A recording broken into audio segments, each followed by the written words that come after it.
नमस्कार। आज आज के संवाद में हम लोग प्राण प्रतिष्ठा की बात करते हैं। सत्संग का मुख्य विषय प्राण प्रतिष्ठा इसलिए है क्योंकि आज शुक्ल पक्ष का षष्ठी तिथि है। ये दुर्गा पूजा का मौसम है। जहाँ से ये वीडियो हम लोग कर रहे हैं, ये संवाद हो रही है, ये रिकॉर्डिंग हो रही है, वहाँ पर वो बंगाल का प्रदेश है। यहाँ का संस्कृति में ये दुर्गा पूजा जो है, इसका एक बहुत ही अहम, बहुत ही मुख्य भूमिका है। यहाँ के इंसान कुछ हद तक ऐसा मानिए कि दुर्गा पूजा ना हो या दुर्गा, तो उनको लगता है कि जीवन ही अधूरा हो गया। एक साल पहले की बात है, पिछले साल पैंडेमिक के लिए दुर्गा पूजा ना के बराबर हो गया था। हुआ था, जहाँ भी दुर्गा पूजा करते हर कोई किसी ना किसी तरह कर लिए थे, लेकिन पैंडेमिक का मौसम था, इसलिए बहुत ही दब के हुआ था। मतलब लोग खुल के जैसे उत्सव मनाते हैं वो नहीं कर पाए थे। तो इस साल भी वैसे कोर्ट का नियम वगैरह है, कोर्ट से नोटिफिकेशन आया है और सारे देश में नियम वगैरह है, फिर भी मैं देख रहा हूँ कि लोग खुल के निकल रहे हैं। बहुत दिक्कतें हैं, बहुत कठिनाई है, बहुत सारी रोक लगाया जा रहा है, पाबंदियां लगाया जा रहा है, लेकिन फिर भी रोकना मुश्किल है। लोग एकदम उभर के निकल रहे हैं। तो ऐसा ही ये जगह है, ऐसा ही ये प्रदेश है। यहाँ पर भाई दुर्गा पूजा का बहुत महत्व है। तो बचपन से हम देखते आए हैं, यद्यपि मेरा बचपन जहाँ पर कटा था वो तो बिहार का प्रदेश हुआ करता था, बंगाल का नहीं। पर बंगाल बिहार एक समय एक ही था, एक जगह एक मिला हुआ था। इसके बाद धीरे धीरे ये सब अलग हुआ। तो हम जहाँ पे भाई, मेरा जहाँ पर परवरिश हुआ था, जहाँ पर हम पले थे, वहाँ पे तो वो बिहार बंगाल का बॉर्डर के पास ही था, तो वो बंगाल से बहुत प्रभावित था। तो वहाँ भी दुर्गा पूजा का एक माहौल था। और इत्तेफाक से ऐसा भी था कि हम जहाँ रहते थे, हमारा घर जहाँ हुआ करता था, जहाँ खेलने जाते थे, वो खेलने का मैदान के अगल बगल दुर्गा पूजा का जो ये प्रतिमा, जो मूर्ति तैयार होता था, वो मूर्ति तैयार करने वाले कुछ पाल परिवार थे। ये जनरली ये साधारण तौर से पाल परिवार होते हैं। इनका सरनेम पाल होता है, क्योंकि यही लोग, जैसा हम जानते हैं, पहले के ज़माने में ज़्यादातर काम जो होता था, कर्म जो करते थे, वो लोग अपने पिता माता से ही सीखते थे, अपने परंपरा से सीखते थे, अपने जो परिवार है उस पारिवारिक तौर पे सीखते थे। वो स्कूल जाके, कॉलेज जाके अलग से सीखते नहीं थे। स्कूल कॉलेज इस तरह से तो था ही नहीं। यूनिवर्सिटीज़ था, तक्षशिला या नालंदा, ये सब ऐसे यूनिवर्सिटीज़ तो थे, विद्यालय ऐसे थे, पर गुरुकुल थे। और साधारण तौर पे जीविका अर्जन करने का जो साधन था, वो लोग परंपरागत तरह से अपने परिवार से ही सीख लेते थे। उसके लिए कोई अलग काम करने की, अलग से कहीं कुछ करने की ज़रूरत नहीं होती थी। तो ऐसे पाल लोग जो थे वो मूर्ति बनाते थे। तो हमारे मोहल्ले में ही हम देखते थे मूर्ति बनता था। तो इधर ताड़ोकदा का मूर्ति बनाने का कारखाना था, उधर सुमिरदा का मूर्ति बनाने का कारखाना था। इसके बीच में हमारा खेल का मैदान था। तो खेलने के बाद हमेशा देखते थे। और पूजा का मौसम जब आता था, उसके पहले ये मूर्ति बनाने के कारखाने में बहुत भगदड़ मच जाता था, बहुत काम जोर शोर से चलता था। और लास्ट के अंतिम कुछ दिन में ये काम तो एकदम दिन रात चलता था, जैसे कि तिथि जब आ गया, लग्न जब आ गया, उसके पहले सब तैयार हो जाए, क्योंकि सारा शहर का जो मूर्ति है वो वहीं से जाता था। तो ये मूर्ति बनाने का और मूर्ति जाने का जो प्रक्रिया था, ये बचपन से बहुत बहुत नज़दीक से देखा।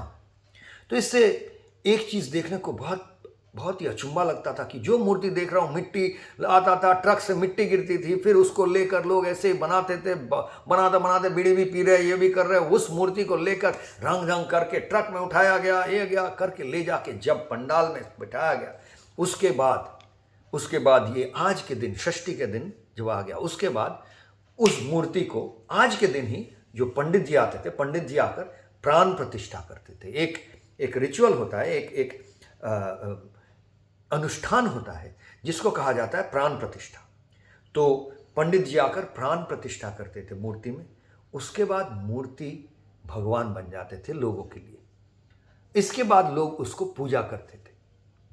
जब मूर्ति बनती थी तब उसकी पूजा नहीं होती थी, तब तो बस बन रही थी। और यही लोग मिलके, हम ही लोग, मतलब देखिए, हम जैसे लोग ही मूर्ति को बना रहे हैं, बना के ट्रक में लाद रहे हैं, कंधे में लगा रहे हैं, बैठा रहे हैं, ले जा रहे हैं, चढ़ा रहे हैं, सब कुछ कर रहे हैं। उसके बाद जैसे पंडित जी आके प्राण प्रतिष्ठा कर दिए, उसके बाद उसमें हम भगवान को देखने की कोशिश कर रहे हैं, ईश्वर को पाने की कोशिश कर रहे हैं। तो ये बड़ा बड़ा अब इसी में पले थे, तो इसको लेकर प्रश्न आता था कि भाई क्या हो गया, ये प्राण प्रतिष्ठा में हुआ क्या, पंडित जी आके किए क्या कि अचानक इस मिट्टी के मूर्ति में प्राण आ गया, ईश्वर आ गए। तो इस चीज़ को जब समझने की कोशिश किया तो बहुत बहुत ही इसमें गहराई दिखाई दिया। इसमें कोई इसमें अचंभा ऐसा है नहीं, क्योंकि देखिए उसके बाद देखा कि ये तो कोई नई बात नहीं है। हम सब, मेरा जो जन्म हुआ है, तो ये जन्म भी तो माता पिता अगर एक साथ नहीं आते तो भाई मेरा जन्म कैसे होता। आप सब जो सुन रहे हैं इन बात को, हर किसी का जन्म तो माता पिता ने मिट्टी से ही किया ना, मिट्टी से ये सब सब्जी वगैरह उगाए, सूरज से जैसे उस मूर्ति को सूरज में सुखाते थे, इसी तरह से सूरज के किरण और मिट्टी से भाई जो भी मिट्टी में जो न्यूट्रिशन है वो न्यूट्रिशन वो सब लेकर, पोषण जो है उससे पोषित होकर सब्जी बना, ग्रेन बना, धान बना, उसको खाए पाए पिए, ये सब किए करके, इसी से तो भाई वो मेरे माता पिता एक साथ वही सब करके जिंदा रह के भाई हमको भी पैदा कर दिए, पैदा करके वही तो प्राण प्रतिष्ठा अगर किसी ने किया तो उन्हीं लोगों ने किया। तो मुझ में प्राण प्रतिष्ठा तो मेरे माता पिता की है ना। इसी तरह से बिल्कुल जिस तरह से इस मिट्टी की मूर्ति में हम आकर प्राण प्रतिष्ठा करते हैं, तो प्राण प्रतिष्ठा करने के लिए पुरोहित की जरूरत हो गई। इसी तरह हमें प्राण प्रतिष्ठा करने के लिए भाई माता पिता की जरूरत हो गई। तो अब प्राण प्रतिष्ठा किस लिए की, कारण क्या है? क्या सिर्फ वो जब हम भगवान की मूर्ति में प्राण प्रतिष्ठा किस लिए कर रहे हैं? बस मौज मस्ती करने के लिए? वो मूर्ति तो है, वो मौज मस्ती नहीं कर रही है। हम प्राण प्रतिष्ठा उसमें इसलिए कर रहे हैं कि हम उसमें दिव्यता ढूंढ रहे हैं, हम उसमें ईश्वर को ढूंढने की कोशिश कर रहे हैं। हम प्राण प्रतिष्ठा इसलिए नहीं कि बस उसके सामने खड़े होकर नाचे गाए, ये किए वो किए, उसको पूजा किए, ये किया, धूप चढ़ाए, खाना चढ़ाए, प्रसाद खाए, इसलिए तो नहीं। उसमें हम दिव्यता ढूंढ रहे हैं। और सालों साल अगर दिव्यता मिल जाता है एक ही साल में, तो फिर अगली बार क्यों करते भाई? असफल रहे ना, क्योंकि दिव्यता मिलना कहीं ऐसे सफल नहीं हो जाता है। और अगर आपको मिल भी गया तो और गहराई से उसको अपने अंदर, अपने जहन में भरना चाहिए, उसको लेकर भाई जीवन में काम में लगाना चाहिए, जीवन का स्वरूप हो जाना चाहिए वो दिव्यता। तो ये सब समय लगता है और बार बार करते रहना पड़ता है, साधना की जरूरत होती है। तो यही बन गया, यही समझ में आ गया भाई कि भाई ये बात तो यही है जो वहाँ पे, और वो सिर्फ ट्रेनिंग प्रोग्राम है जो पंडित जी आकर जो कर रहे हैं, वो ट्रेनिंग प्रोग्राम है। जब हम माता पिता बनेंगे, जब मेरे संतान होंगे, तो उसमें हम किस तरह के प्राण प्रतिष्ठा करेंगे। प्राण प्रतिष्ठा तो करने के लिए भाई ईश्वर हमें भेजा है। ईश्वर तो निराकार है। ईश्वर जिसको मिल गया वो तो समझ गया भाई ये तो निराकार है, ये तो कुछ कर नहीं सकता, इसका ना हाथ है ना पैर है, ये तो सिर्फ कराने वाला है। करने वाले तो हम हैं, ये तो कराने वाला वो है। तो वो जब मिल गया तो समझ में आ जाता है कि वो तो मुझसे करा रहा है। तो भाई मैं किस तरह का प्राण प्रतिष्ठा करूं? मैं अपने संतान पर, अपने शिष्यों पर, अपने स्टूडेंट्स पर, अगर मैं स्कूल के टीचर हूं, कॉलेज यूनिवर्सिटी के टीचर हूं, तो हर रोज हमें ये मौका है कि हम अपने स्टूडेंट्स पर, अपने शिष्यों पर प्राण प्रतिष्ठा कर रहे हैं। हम प्रभाव छोड़ रहे हैं उसके ऊपर। ये प्रभाव छोड़ने का जरिया ही है प्राण शक्ति का ट्रांसमिशन। हमारा प्राण शक्ति उसमें छोड़ रहे हैं। तो कैसे छोड़ रहे हैं? अगर स्कूल कॉलेज में ना भी हो, कहीं पे आप काम कर रहे हैं, आपके कॉलीग्स हैं, आप ट्रेनिंग दे रहे हैं, ट्रेनिंग नहीं दे रहे हैं, आपके कॉलीग्स हैं, बस कुछ सिखा रहे हैं, एक दूसरे को सिखा रहे हैं, अपने गुरुजन हैं उनको भी सिखा रहे हैं, आपके परिवार है, हर जगह हर समय आप जिस पड़ोस में रहते हैं, बातचीत हो रही है, कुछ भी हो रहा है, तो हम एक दूसरे को सिखा रहे हैं, सीख रहे हैं, एक दूसरे से सीख रहे हैं। सीखने सिखाने की सिलसिला जारी है। जीवन यानी सीखने सिखाने की सिलसिला। तो ये सीखने सिखाने की सिलसिला में हर वक्त, हर मुहूर्त हम एक नया प्राण प्रतिष्ठा कर रहे हैं। जब किसी को प्रभाव कर रहे हैं, प्रभावित कर रहे हैं, इन्फ्लुएंस कर रहे हैं, तो ये इन्फ्लुएंस कैसे करते हैं? प्राण शक्ति का संचार होता है। मेरा प्राण शक्ति किसी और में पहुंचा, इससे एक दूसरे का प्राण शक्ति का जो प्रभाव हुआ, ये तो जड़ है। अब इसके बाद आप प्राण शक्ति से आपका ज्ञान का संचार हुआ इधर उधर, फिर आपका चित्त चेतना जो है जिससे आप प्रेरित हैं, वो प्रेरणा का, इंस्पिरेशन का संचार हुआ इधर से उधर, लेकिन वो एनर्जी भी संचार हुआ। तो सबसे पहले शुरू होता है प्राण प्रतिष्ठा। पंडित जी आते हैं, मिट्टी के मूर्ति में प्राण प्रतिष्ठा करते हैं। किस लिए करते हैं? कि वो मूर्ति मुझे, हर किसी को, जितना भी दर्शनार्थी है, पुजारी है, जो उसके अंदर से ईश्वर को ढूंढ रहे हैं, ऐसे करके इस प्रेरणा से, इस साधना से उसमें प्राण प्रतिष्ठा करते हैं कि हर किसी के अंदर वो दिव्यता, अगर पूरा ना हो, कुछ तो समा जाए, उनमें कुछ सेवा तो हो जाए, उस मिट्टी भी कुछ सेवा कर दे लोगों में, कि लोग आए, उसको दर्शन करें, तो लोगों में लगे कि मैं भी भाई अपना जीवन इसी तरह शैतान को दमन करने में, हमारे अंदर, मेरे ही अंदर, मेरे शत्रु जो है, मेरे अंदर जो राग, द्वेष, जो गुस्सा, जो ईर्ष्या, जो माद्य, जो मात्सर्य, जो लोभ, जो कामुकता, ये सारी जो मेरे शत्रु मेरे अंदर काम कर रही है, जिसको लेकर मेरा जन्म हुआ था, वो सबको कैसे मैं दमन करूं, कैसे उसके उस पार चले जाऊं, उन असुरों को, मेरे अंदर जो असुर छुपा हुआ है, उससे मैं कैसे पार पाऊं। ये शिक्षा अगर उस मूर्ति रूप से मिल जाए, ऐसा प्राण उसमें प्रतिष्ठा किया जा रहा है। ये नहीं कि उस मूर्ति को वहां लगाकर कैसे हम भी असुर बन जाए, वहां पे नाचे, गाए, पिए, खाए, मजा किए, प्रसाद को भी भक्षण कर लिए और ये किए वो किए, ये नहीं। तो किस तरह का? तो इसलिए सिद्ध पुरुष पुरोहित बनकर आते हैं और प्राण प्रतिष्ठा करते हैं। कोई भी आके प्राण प्रतिष्ठा नहीं कर दिया, और फिर दर्शनार्थी जो है, पुजारी जो है, बाकी लोग उसको अपना इंस्पिरेशन, अपना प्रेरणा मानते हैं, उस मूर्त रूप को, और कुछ दिन बाद शायद विसर्जन भी दे देंगे।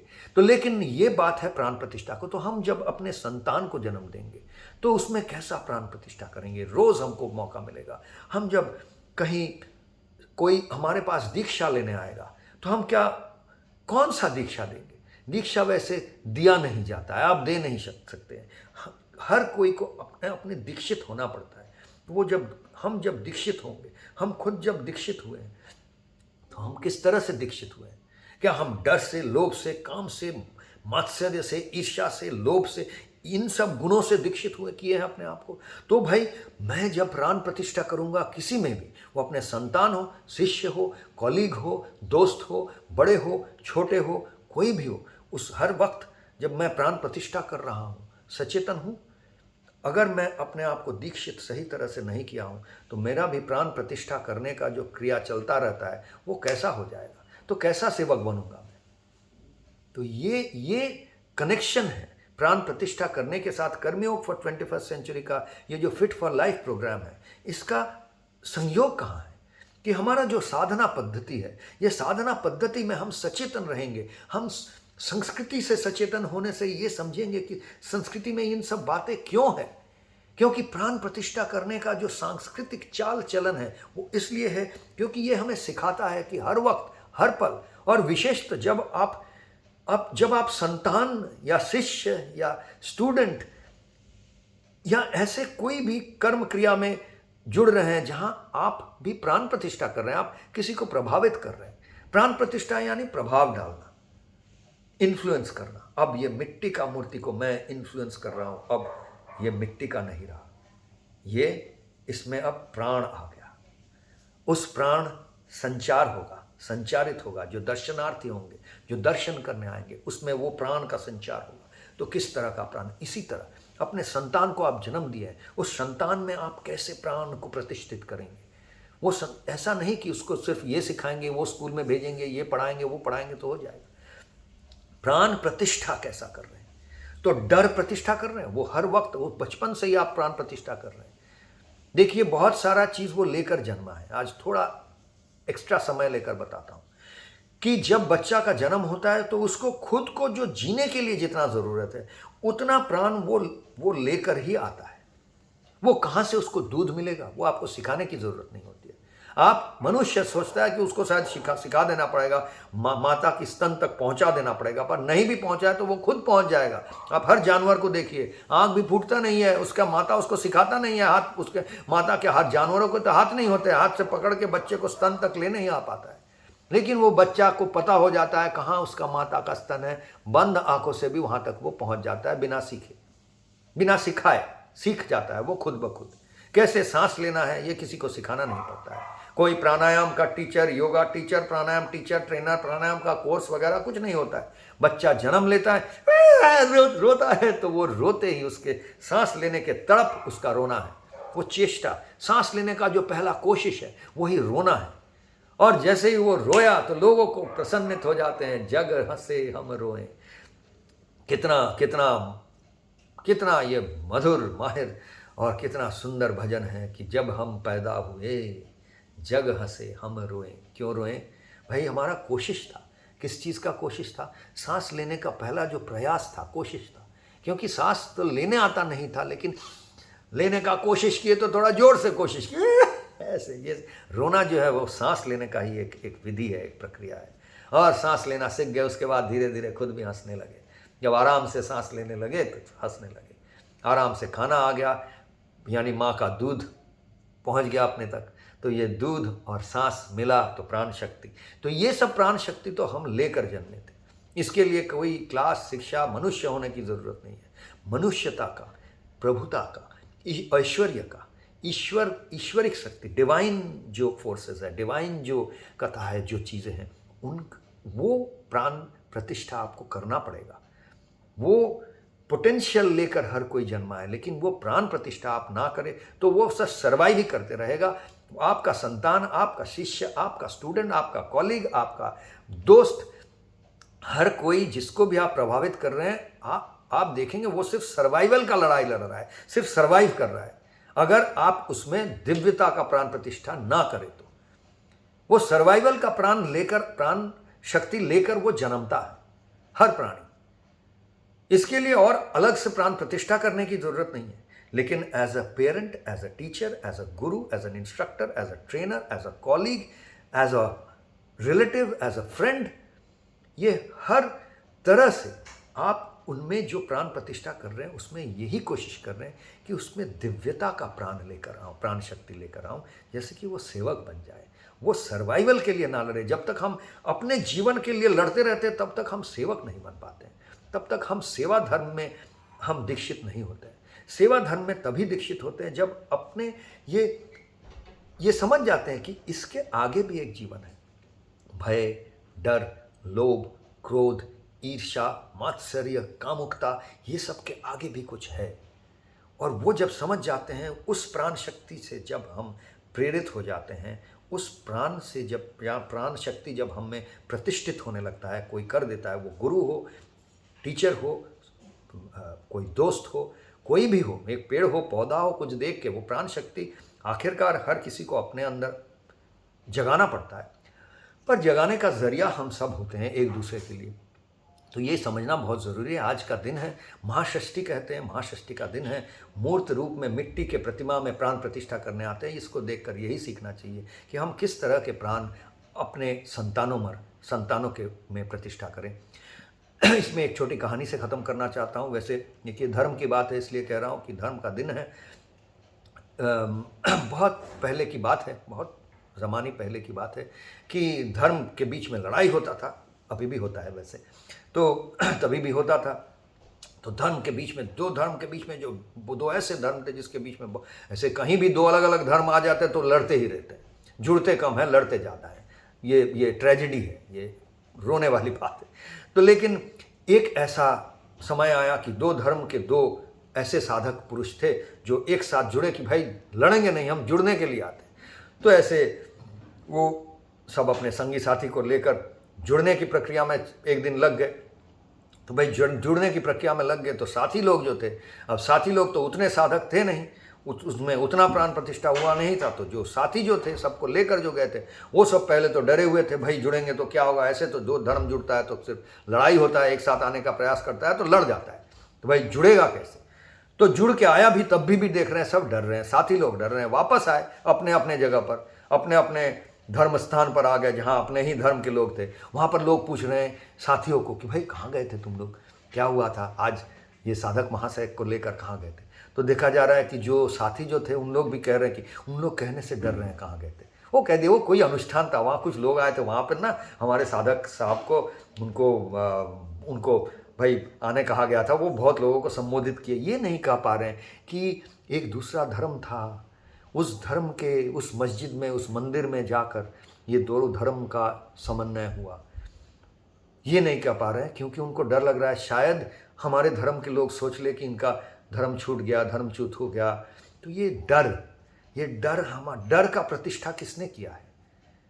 ये मैं उदाहरण इसलिए दे रहा हूं कि एकदम जो साधक है वो भी डरे हुए हैं। वो समझ नहीं पा रहे हैं कि उनका जब प्राण प्रतिष्ठा हुआ है, किसी ने डर प्रतिष्ठा कर दिया, डर का जो प्राण शक्ति है वो प्रतिष्ठा कर दिया, इस तरह से किया है कि आज वो निकाल नहीं पा रहे। तो इन्हीं सब चीज़ों से हमको अलर्ट रहना है, सजग रहना है, जागृत रहना है और जागना है, जागते रहना है। तब जाके हमारा कर्मयोग फॉर 21st सेंचुरी का जो फिट फॉर लाइफ प्रोग्राम है, इस प्रोग्राम का उद्देश्य पूरा होगा। आज के लिए इतना ही। नमस्कार।